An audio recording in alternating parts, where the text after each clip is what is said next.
ಎಲ್ಲರಿಗೂ ನಮಸ್ಕಾರ ಸ್ನೇಹಿತರೆ ವಾರ್ಡನ್ ಉದ್ಯೋಗಗಳಿಗೆ ನೇಮಕಾತಿ ನಡೀತಾ ಇದೆ ನೋಡಿ ವಾರ್ಡನ್ ಹುದ್ದೆಗಳಿಗೆ ನೇಮಕಾತಿ ನಡೀತಾ ಇದೆ. ಆಯ್ಕೆಯಾದಂಥ ಅಭ್ಯರ್ಥಿಗಳಿಗೆ ಬೆಂಗಳೂರಿನಲ್ಲಿ ನೇಮಕಾತಿ ಮಾಡಿಕೊಳ್ಳಲಾಗುತ್ತೆ ನೋಡಿ. ಇದೊಂದು ಹೊಸ ಸೂಚನೆ ಆಗಿರುತ್ತೆ ನೋಡಿ. ಪುರುಷ ಮತ್ತು ಮಹಿಳಾ ಅಭ್ಯರ್ಥಿಗಳು ಇಬ್ಬರು ಈ ಒಂದು ಹುದ್ದೆಗಳಿಗೆ ಅರ್ಜಿಗಳನ್ನ ಸಲ್ಲಿಸಬಹುದಾಗಿರುತ್ತೆ. ಹಾಗೆ ಇನ್ನು ವಸತಿ ಶಾಲೆಗಳಿಂದ ಏನು ನೇಮಕಾತಿಯ ಒಂದು ಹೊಸ ಸೂಚನೆ ಬಿಡುಗಡೆಯಾಗಿದೆ ನೋಡಿ. ಬಾಯ್ಸ್ ಹಾಸ್ಟೆಲ್ ವಾರ್ಡನ್ ನೋಡಿ, ಹಾಸ್ಟೆಲ್ ವಾರ್ಡನ್ ಹುದ್ದೆಗಳಾಗಿರ್ತವೆ. ಹಾಗೆ ಇನ್ನು full time resident hostel administration job ಅಂತ ಕೊಟ್ಟಿದ್ದಾರೆ ನೋಡಿ. ಇದೊಂದು ಪರ್ಮನೆಂಟ್ ಹುದ್ದೆಗಳು ಹಾಗೂ ಕಾಯಂ ಉದ್ಯೋಗಗಳಾಗಿರ್ತವೆ ನೋಡಿ. ಈ ಒಂದು ಅಫಿಷಿಯಲ್ ವೆಬ್ಸೈಟ್ಗೆ ಹೋಗಿ ನೀವು ಆನ್ಲೈನ್ ಮೂಲಕ ಅರ್ಜಿಗಳನ್ನು ಸಲ್ಲಿಸಬೇಕಾಗುತ್ತೆ. ಇದರ ಒಂದು ಡೈರೆಕ್ಟ್ ಆದಂಥ ಲಿಂಕನ್ನು ವಿಡಿಯೋ ಡಿಸ್ಕ್ರಿಪ್ಷನ್ ಬಾಕ್ಸಲ್ಲಿ ಇರುತ್ತೆ ನೋಡಿ. ಅಲ್ಲಿ ಹೋಗಿ ನೀವು ಇನ್ನೂ ಹೆಚ್ಚಿನ ಮಾಹಿತಿಯನ್ನು ತಿಳ್ಕೊಂಡು ಆನ್ಲೈನ್ ಅರ್ಜಿಗಳನ್ನು ಸಲ್ಲಿಸಬೇಕಾಗುತ್ತೆ. ಹಾಗೇನ ಫ್ರೆಂಡ್ಸ್, ಈ ಒಂದು ಹುದ್ದೆಗಳಿಗೆ ನೋಡಿ ಬಾಯ್ಸ್ ಹಾಸ್ಟೆಲ್ ಹುದ್ದೆಗಳಾಗಿರ್ತವೆ. ಈ ಒಂದು ಹುದ್ದೆಗಳಿಗೆ ಅರ್ಜಿಗಳನ್ನು ಸಲ್ಲಿಸಬಹುದಾಗಿರುತ್ತೆ. ಇನ್ನು ಫ್ರೆಂಡ್ಸ್, ಕೊನೆಯ ದಿನಾಂಕವನ್ನು ನೋಡೋದಾದರೆ ಅಪ್ಲೈ ಮಾಡಲಿಕ್ಕೆ ಅರ್ಜಿಗಳು ಆಲ್ರೆಡಿ ಶುರುವಾಗಿವೆ. ಯಾವುದೇ ರೀತಿಯಾದಂಥ ಲಿಖಿತ ಪರೀಕ್ಷೆ ಇರಲ್ಲ. ಈ ಒಂದು ಹುದ್ದೆಗಳಿಗೆ ಯಾವುದೇ ರೀತಿಯಾದಂಥ ಲಿಖಿತ ಪರೀಕ್ಷೆ ಇರಲ್ಲ.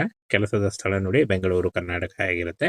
ಆಯ್ಕೆಯಾದಂಥ ಅಭ್ಯರ್ಥಿಗಳಿಗೆ ಬೆಂಗಳೂರಲ್ಲಿ ನೇಮಕಾತಿ ಮಾಡಿಕೊಳ್ಳಲಾಗುತ್ತೆ. ಇನ್ನು ವೇತನ ನೋಡಿ 25,000ದಿಂದ 35,000ವರೆಗೂ ಪರ್ ಮಂತ್ ಸ್ಯಾಲರಿ ಆಗಿರುತ್ತೆ. ಹಾಗೆ ಊಟ ಮತ್ತು ವಸತಿ ಜೊತೆಗೆ ಇರುತ್ತೆ ನೋಡಿ. ಹಾಗೇನ ಶೈಕ್ಷಣಿಕ ಅರ್ಹತೆಯನ್ನು ನೋಡೋದಾದರೆ PUC ಮತ್ತು ಯಾವುದೇ ಡಿಗ್ರಿ, ಎನಿ ಡಿಗ್ರಿ ಹೊಂದಿದಂಥ ಅಭ್ಯರ್ಥಿಗಳು ಅರ್ಜಿಗಳನ್ನು ಸಲ್ಲಿಸಬಹುದಾಗಿರುತ್ತೆ. ಹಾಗೆ ಹಾಸ್ಟೆಲ್ನ ರೆಕಾರ್ಡ್ ಮೇಂಟೈನ್ ಮಾಡಲು ಬೇಸಿಕ್ ಕಂಪ್ಯೂಟರ್ ನಾಲೆಜ್ ಇದ್ದರೆ ಸಾಕು ಅಂತ ಕೊಟ್ಟಿದ್ದಾರೆ ನೋಡಿ. ಇನ್ನು ಯಾವುದೇ ರೀತಿಯಾದಂಥ ಲಿಖಿತ ಪರೀಕ್ಷೆ ಆಗಲಿ, ಯಾವುದೇ ರೀತಿಯಾದಂಥ ಅರ್ಜಿ ಶುಲ್ಕ ಆಗಲಿ ಕೂಡ ಇರಲ್ಲ. ಈ ಒಂದು ಹುದ್ದೆಗಳಿಗೆ ನೇರ ನೇಮಕಾತಿ ಇರುತ್ತೆ ನೋಡಿ. ಇನ್ನು ವಯೋಮಿತಿ ನೋಡಿ 25ರಿಂದ 50 ವರ್ಷದ ಒಳಗಿನವರು ಕೂಡ ಅರ್ಜಿಗಳನ್ನು ಸಲ್ಲಿಸಬಹುದು. OBC ಅಭ್ಯರ್ಥಿಗಳಿಗೆ 3 ವರ್ಷ, SC/ST ಅಭ್ಯರ್ಥಿಗಳಿಗೆ 5 ವರ್ಷ, PWD ಅಭ್ಯರ್ಥಿಗಳಿಗೆ 10 ವರ್ಷಗಳ ವಯೋಮಿತಿ ಸಡಿಲಿಕೆ ಕೂಡ ಇರುತ್ತೆ ನೋಡಿ. ಆದಷ್ಟು ನಿಮ್ಮ ವಯಸ್ಸಿನ ಲೆಕ್ಕಾಚಾರ ಮಾಡಿಕೊಂಡು ನೀವು ಅರ್ಜಿಗಳನ್ನು ಸಲ್ಲಿಸಬಹುದು. ಇನ್ನು ಕೆಲಸದ ಜವಾಬ್ದಾರಿಗಳನ್ನು ನೋಡೋದಾದರೆ ಬಾಯ್ಸ್ ಹಾಸ್ಟೆಲ್ ವಿದ್ಯಾರ್ಥಿಗಳನ್ನು ಪ್ರತಿದಿನ ಸೂಪರ್ವಿಷನ್ ಮಾಡುವುದು, ಹಾಗೆ ಹಾಸ್ಟೆಲ್ ಡಿಸಿಪ್ಲಿನ್ ಮತ್ತು ರೂಲ್ಸ್ ಮೇಂಟೈನ್ ಮಾಡುವುದು, ಹಾಗೇನು hostel entry register attendant record maintain ಮಾಡ್ಬೋದು. ಹಾಗೆ ಅಗತ್ಯವಿದ್ದಾಗ ಪೇರೆಂಟ್ಸ್ ಜೊತೆ ಕಮ್ಯುನಿಕೇಷನ್ ಮಾಡುವುದು. ಇನ್ನು ಫುಡ್ ಕ್ವಾಲಿಟಿ ಮತ್ತು ಹಾಸ್ಟೆಲ್ ಕ್ಲೀನರ್ಸ್ ಮಾನಿಟರ್ ಮಾಡುವುದು. ಇನ್ನು ವಿದ್ಯಾರ್ಥಿಗಳ ಸೇಫ್ಟಿ ಮತ್ತು ಸೆಕ್ಯೂರಿಟಿ ಇನ್ಶೋರ್ ಮಾಡುವುದು. ಹಾಗೆ ಹಾಸ್ಟೆಲ್ ಪ್ರಾಬ್ಲಮನ್ನು ಕಾಲೇಜ್ ಮ್ಯಾನೇಜ್ಮೆಂಟ್ಗೆ ರಿಪೋರ್ಟ್ ಮಾಡುವುದು. ಇದು ಕೆಲಸದ ಜವಾಬ್ದಾರಿಗಳಾಗಿರ್ತಾವೆ ನೋಡಿ. ಇನ್ನು ಕೆಲಸದ ಸಮಯವನ್ನು ನೋಡೋದಾದರೆ ರಾತ್ರಿ ಸೂಪರ್ವಿಷನ್ ಮಾಡಬೇಕು. ಹಾಗೆ ಹಾಸ್ಟೆಲ್ ಕ್ಯಾಂಪಸ್ ಒಳಗಡೆ ರೆಸಿಡೆಂಟ್ ಡ್ಯೂಟಿ ಇರುತ್ತೆ ಅಂತ ಕೊಟ್ಟಿದ್ದಾರೆ ನೋಡಿ. ವೀಕೆಂಡ್ನಲ್ಲಿ ಸ್ಟೂಡೆಂಟ್ ಹಾಸ್ಟೆಲ್ನಲ್ಲಿ ಇದ್ದರೆ ಮಾನಿಟರಿಂಗ್ ಮಾಡಬೇಕಾಗುತ್ತೆ ಅಂತ ಹೇಳಿದ್ದಾರೆ. ಹಾಗೆ ಇನ್ನು ಆಯ್ಕೆ ಪ್ರಕ್ರಿಯೆಯನ್ನು ನೋಡೋದಾದರೆ ಫ್ರೆಂಡ್ಸ್ ನೋಡಿ, ರೆಸ್ಯೂಮ್ ಸ್ಕ್ರೀನಿಂಗು ಮತ್ತು ಪರ್ಸನಲ್ ಇಂಟರ್ವ್ಯೂ ಡಾಕ್ಯುಮೆಂಟ್ ವೆರಿಫಿಕೇಷನ್ ಮೂಲಕ ಆಯ್ಕೆಯನ್ನು ಮಾಡಿಕೊಳ್ಳಲಾಗುತ್ತೆ ನೋಡಿ. ಹಾಗೆ ಇನ್ನು ಅರ್ಜಿ ಸಲ್ಲಿಸಲು ಬೇಕಾದಂಥ ಒಂದು ಡಾಕ್ಯುಮೆಂಟ್ಸ್ಗಳನ್ನ ನೋಡೋದಾದರೆ ನೋಡಿ, ಇಲ್ಲಿ ರೆಸ್ಯೂಮ್ ಅಥವಾ CV ಅಂದರೆ ನಿಮ್ಮ ಬಯೋಡೇಟಾ, ನಿಮ್ಮ ಎಜುಕೇಷನ್ ಏನೇನು ಮಾಡಿದ್ದೀರಾ, ಏನು ಎಕ್ಸ್ಪೀರಿಯನ್ಸ್ ಇದೆ ಅದೆಲ್ಲ ಬರೆದಿರುವಂಥ ರೆಸ್ಯೂಮ್ ಮತ್ತು CV ಯಾವುದಾದ್ರೂ ಒಂದು ಬೇಕಾಗುತ್ತೆ. Graduation certificate, government ID proof ಅಂದರೆ ಆಧಾರ್ ಕಾರ್ಡು, ಹಾಗೆ passport size photo, experience certificate ಇದ್ದರೆ, ಇಲ್ಲ ಅಂದರೆ ನಡೆಯುತ್ತೆ. ಪ್ರೆಷರ್ ಕೂಡ ಈ ಒಂದು ಹುದ್ದೆಗಳಿಗೆ ಅರ್ಜಿಗಳನ್ನು ಸಲ್ಲಿಸಬಹುದು. ಇನ್ನು ಫ್ರೆಂಡ್ಸ್ ನೋಡಿ, ಈ ಒಂದು ಅಫಿಷಿಯಲ್ ವೆಬ್ಸೈಟ್ಗೆ ಹೋಗಿ ನೀವು ಆನ್ಲೈನ್ ಮೂಲಕ ಅರ್ಜಿಗಳನ್ನು ಸಲ್ಲಿಸಬೇಕಾಗುತ್ತೆ. ಸ್ನೇಹಿತರೆ, ವಾರ್ಡನ್ ಉದ್ಯೋಗಗಳಿಗೆ ನೇಮಕಾತಿ ನಡೀತಾ ಇದೆ ನೋಡಿ ವಾರ್ಡನ್ ಹುದ್ದೆಗಳಿಗೆ ನೇಮಕಾತಿ ನಡೀತಾ ಇದೆ. ಆಯ್ಕೆಯಾದಂಥ ಅಭ್ಯರ್ಥಿಗಳಿಗೆ ಬೆಂಗಳೂರಿನಲ್ಲಿ ನೇಮಕಾತಿ ಮಾಡಿಕೊಳ್ಳಲಾಗುತ್ತೆ ನೋಡಿ. ಇದೊಂದು ಹೊಸ ಸೂಚನೆ ಆಗಿರುತ್ತೆ ನೋಡಿ. ಪುರುಷ ಮತ್ತು ಮಹಿಳಾ ಅಭ್ಯರ್ಥಿಗಳು ಇಬ್ಬರು ಈ ಒಂದು ಹುದ್ದೆಗಳಿಗೆ ಅರ್ಜಿಗಳನ್ನು ಸಲ್ಲಿಸಬಹುದಾಗಿರುತ್ತೆ.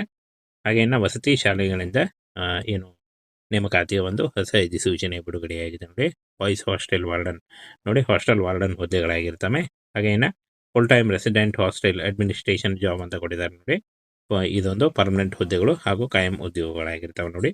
ಈ ಒಂದು ಅಫಿಷಿಯಲ್ ವೆಬ್ಸೈಟ್ಗೆ ಹೋಗಿ ನೀವು ಆನ್ಲೈನ್ ಮೂಲಕ ಅರ್ಜಿಗಳನ್ನು ಸಲ್ಲಿಸಬೇಕಾಗುತ್ತೆ. ಇದರ ಒಂದು ಡೈರೆಕ್ಟ್ ಆದಂಥ ಲಿಂಕನ್ನು ವಿಡಿಯೋ ಡಿಸ್ಕ್ರಿಪ್ಷನ್ ಬಾಕ್ಸಲ್ಲಿ ಇರುತ್ತೆ ನೋಡಿ. ಅಲ್ಲಿ ಹೋಗಿ ನೀವು ಇನ್ನೂ ಹೆಚ್ಚಿನ ಮಾಹಿತಿಯನ್ನು ತಿಳ್ಕೊಂಡು ಆನ್ಲೈನ್ ಅರ್ಜಿಗಳನ್ನು ಸಲ್ಲಿಸಬೇಕಾಗುತ್ತೆ. ಹಾಗೇನ ಫ್ರೆಂಡ್ಸ್, ಈ ಒಂದು ಹುದ್ದೆಗಳಿಗೆ ನೋಡಿ ಬಾಯ್ಸ್ ಹಾಸ್ಟೆಲ್ ಹುದ್ದೆಗಳಾಗಿರ್ತವೆ. ಈ ಒಂದು ಹುದ್ದೆಗಳಿಗೆ ಅರ್ಜಿಗಳನ್ನು ಸಲ್ಲಿಸಬಹುದಾಗಿರುತ್ತೆ. ಇನ್ನು ಫ್ರೆಂಡ್ಸ್, ಕೊನೆಯ ದಿನಾಂಕವನ್ನು ನೋಡೋದಾದರೆ ಯಾವುದಂಥ ಲಿಖಿತ ಪರೀಕ್ಷೆ ಇರಲ್ಲ. ಈ ಒಂದು ಹುದ್ದೆಗಳಿಗೆ ಯಾವುದೇ ರೀತಿಯಾದಂಥ ಲಿಖಿತ ಪರೀಕ್ಷೆ ಇರಲ್ಲ. ಕೆಲಸದ ಸ್ಥಳ ನೋಡಿ ಬೆಂಗಳೂರು ಕರ್ನಾಟಕ ಆಗಿರುತ್ತೆ. ಆಯ್ಕೆಯಾದಂಥ ಅಭ್ಯರ್ಥಿಗಳಿಗೆ ಬೆಂಗಳೂರಲ್ಲಿ ನೇಮಕಾತಿ ಮಾಡಿಕೊಳ್ಳಲಾಗುತ್ತೆ. ಇನ್ನು ವೇತನ ನೋಡಿ 25,000ದಿಂದ 35,000ವರೆಗೂ ಪರ್ ಮಂತ್ ಸ್ಯಾಲರಿ ಆಗಿರುತ್ತೆ. ಹಾಗೆ ಊಟ ಮತ್ತು ವಸತಿ ಜೊತೆಗೆ ಇರುತ್ತೆ ನೋಡಿ. ಹಾಗೇನ ಶೈಕ್ಷಣಿಕ ಅರ್ಹತೆಯನ್ನು ನೋಡೋದಾದರೆ PUC ಮತ್ತು ಯಾವುದೇ ಡಿಗ್ರಿ ಎನಿ ಡಿಗ್ರಿ ಹೊಂದಿದಂಥ ಅಭ್ಯರ್ಥಿಗಳು ಅರ್ಜಿಗಳನ್ನು ಸಲ್ಲಿಸಬಹುದಾಗಿರುತ್ತೆ. ಹಾಗೆ ಹಾಸ್ಟೆಲ್ನ ರೆಕಾರ್ಡ್ ಮೇಂಟೈನ್ ಮಾಡಲು ಬೇಸಿಕ್ ಕಂಪ್ಯೂಟರ್ ನಾಲೆಜ್ ಇದ್ದರೆ ಸಾಕು ಅಂತ ಕೊಟ್ಟಿದ್ದಾರೆ ನೋಡಿ. ಇನ್ನು ಯಾವುದೇ ರೀತಿಯಾದಂಥ ಲಿಖಿತ ಪರೀಕ್ಷೆ ಆಗಲಿ ಯಾವುದೇ ರೀತಿಯಾದಂಥ ಅರ್ಜಿ ಶುಲ್ಕ ಆಗಲಿ ಕೂಡ ಇರಲ್ಲ. ಈ ಒಂದು ಹುದ್ದೆಗಳಿಗೆ ನೇರ ನೇಮಕಾತಿ ಇರುತ್ತೆ ನೋಡಿ. ಇನ್ನು ವಯೋಮಿತಿ ನೋಡಿ 25ರಿಂದ 50 ವರ್ಷದ ಒಳಗಿನವರು ಕೂಡ ಅರ್ಜಿಗಳನ್ನು ಸಲ್ಲಿಸಬಹುದು. OBC ಅಭ್ಯರ್ಥಿಗಳಿಗೆ 3 ವರ್ಷ, SC/ST ಅಭ್ಯರ್ಥಿಗಳಿಗೆ 5 ವರ್ಷ, PWD ಅಭ್ಯರ್ಥಿಗಳಿಗೆ 10 ವರ್ಷಗಳ ವಯೋಮಿತಿ ಸಡಿಲಿಕೆ ಕೂಡ ಇರುತ್ತೆ ನೋಡಿ. ಆದಷ್ಟು ನಿಮ್ಮ ವಯಸ್ಸಿನ ಲೆಕ್ಕಾಚಾರ ಮಾಡಿಕೊಂಡು ನೀವು ಅರ್ಜಿಗಳನ್ನು ಸಲ್ಲಿಸಬಹುದು. ಇನ್ನು ಕೆಲಸದ ಜವಾಬ್ದಾರಿಗಳನ್ನು ನೋಡೋದಾದರೆ ಬಾಯ್ಸ್ ಹಾಸ್ಟೆಲ್ ವಿದ್ಯಾರ್ಥಿಗಳನ್ನು ಪ್ರತಿದಿನ ಸೂಪರ್ವಿಷನ್ ಮಾಡುವುದು, ಹಾಗೆ ಹಾಸ್ಟೆಲ್ ಡಿಸಿಪ್ಲಿನ್ ಮತ್ತು ರೂಲ್ಸ್ ಮೇಂಟೈನ್ ಮಾಡುವುದು, ಹಾಗೇನು hostel entry register attendant record maintain ಮಾಡ್ಬೋದು, ಹಾಗೆ ಅಗತ್ಯವಿದ್ದಾಗ ಪೇರೆಂಟ್ಸ್ ಜೊತೆ ಕಮ್ಯುನಿಕೇಷನ್ ಮಾಡುವುದು, ಇನ್ನು ಫುಡ್ ಕ್ವಾಲಿಟಿ ಮತ್ತು ಹಾಸ್ಟೆಲ್ ಕ್ಲೀನರ್ಸ್ ಮಾನಿಟರ್ ಮಾಡುವುದು, ಇನ್ನು ವಿದ್ಯಾರ್ಥಿಗಳ ಸೇಫ್ಟಿ ಮತ್ತು ಸೆಕ್ಯೂರಿಟಿ ಇನ್ಶೋರ್ ಮಾಡುವುದು, ಹಾಗೆ ಹಾಸ್ಟೆಲ್ ಪ್ರಾಬ್ಲಮನ್ನು ಕಾಲೇಜ್ ಮ್ಯಾನೇಜ್ಮೆಂಟ್ಗೆ ರಿಪೋರ್ಟ್ ಮಾಡುವುದು. ಇದು ಕೆಲಸದ ಜವಾಬ್ದಾರಿಗಳಾಗಿರ್ತಾವೆ ನೋಡಿ. ಇನ್ನು ಕೆಲಸದ ಸಮಯವನ್ನು ನೋಡೋದಾದರೆ ರಾತ್ರಿ ಸೂಪರ್ವಿಷನ್ ಮಾಡಬೇಕು, ಹಾಗೆ ಹಾಸ್ಟೆಲ್ ಕ್ಯಾಂಪಸ್ ಒಳಗಡೆ ರೆಸಿಡೆಂಟ್ ಡ್ಯೂಟಿ ಇರುತ್ತೆ ಅಂತ ಕೊಟ್ಟಿದ್ದಾರೆ ನೋಡಿ. ವೀಕೆಂಡ್ನಲ್ಲಿ ಸ್ಟೂಡೆಂಟ್ ಹಾಸ್ಟೆಲ್ನಲ್ಲಿ ಇದ್ದರೆ ಮಾನಿಟರಿಂಗ್ ಮಾಡಬೇಕಾಗುತ್ತೆ ಅಂತ ಹೇಳಿದ್ದಾರೆ. ಹಾಗೆ ಇನ್ನು ಆಯ್ಕೆ ಪ್ರಕ್ರಿಯೆಯನ್ನು ನೋಡೋದಾದರೆ ಫ್ರೆಂಡ್ಸ್ ನೋಡಿ, ರೆಸ್ಯೂಮ್ ಸ್ಕ್ರೀನಿಂಗು ಮತ್ತು ಪರ್ಸನಲ್ ಇಂಟರ್ವ್ಯೂ ಡಾಕ್ಯುಮೆಂಟ್ ವೆರಿಫಿಕೇಷನ್ ಮೂಲಕ ಆಯ್ಕೆಯನ್ನು ಮಾಡಿಕೊಳ್ಳಲಾಗುತ್ತೆ ನೋಡಿ.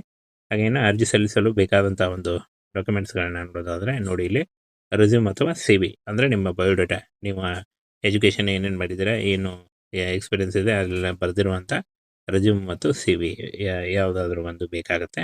Graduation certificate, government ID proof ಅಂದರೆ ಆಧಾರ್ ಕಾರ್ಡು, ಹಾಗೆ passport size photo, experience certificate ಇದ್ದರೆ, ಇಲ್ಲ ಅಂದರೆ ನಡೆಯುತ್ತೆ. ಫ್ರೆಶರ್ ಕೂಡ ಈ ಒಂದು ಹುದ್ದೆಗಳಿಗೆ ಅರ್ಜಿಗಳನ್ನು ಸಲ್ಲಿಸಬಹುದು.